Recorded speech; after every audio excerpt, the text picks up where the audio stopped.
প্রথমবারের মতো যে কোনো পর্যায়ে হকি বিশ্বকাপের মঞ্চে জায়গা পায় বাংলাদেশ।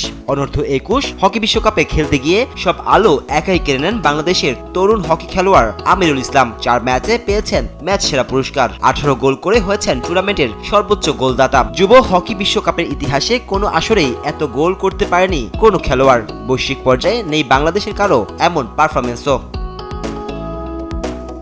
শুধু ব্যক্তিগত নয়, তার পারফরমেন্সে অস্ট্রেলিয়া, ফ্রান্সের মতো শক্তিশালী দলের বিরুদ্ধে অসাধারণ লড়াই করে লাল সবুজের প্রতিনিধিরা। 17 থেকে 24তম স্থান নির্ধারণী পর্যায়ে 3 ম্যাচ নিজেদের করে চ্যালেঞ্জ কাপের ট্রফি জিতে বাংলাদেশ। বছরের শুরুতেই বাংলাদেশকে সাফল্য এনে দেয় নারী কাবাডি দল। এশিয়ার নারী কাবাডি চ্যাম্পিয়নশিপ ও নারী কাবাডি বিশ্বকাপে বাংলাদেশ জিতে ব্রোঞ্জ পদক।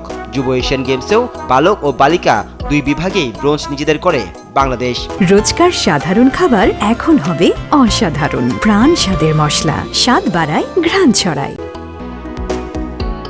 দেশের ক্রীড়াঙ্গনে 2025 সালে উল্লেখযোগ্য অর্জন ছিল ওয়াদিফা আহমেদের আন্তর্জাতিক মাস্টার হওয়া। এশিয়ান জোনালে চ্যাম্পিয়ন হয়ে এই কৃতিত্ব অর্জন করেন তিনি। রানী হামিদ, লিজা ও শিরিনের পর চতুর্থ নারী হিসেবে আন্তর্জাতিক মাস্টার হয়েছেন ওয়াদিফা। আন্তর্জাতিক মাস্টারের তৃতীয় নর্ম পান প্রয়াত গ্র্যান্ডমাস্টার জিয়া রহমানের একমাত্র সন্তান তাহসিন তাজওয়ার।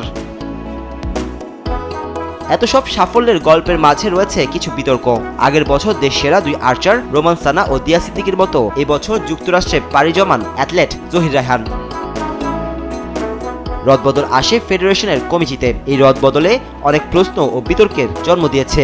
বিশেষ করে শুটিং, আর্চারি ও মহিলা ক্রীড়া সংস্থার কমিটি নিয়ে অনেক সমালোচনা হয়েছে। সংস্কারের জন্য গঠিত সার্চ কমিটির সঙ্গে ক্রীড়া প্রশাসনের দূরত্বও প্রকাশ হয়েছে একাধিকবার। নাজমুস সাকিব, দেশ টিভি, স্পোর্টস ডেস্ক।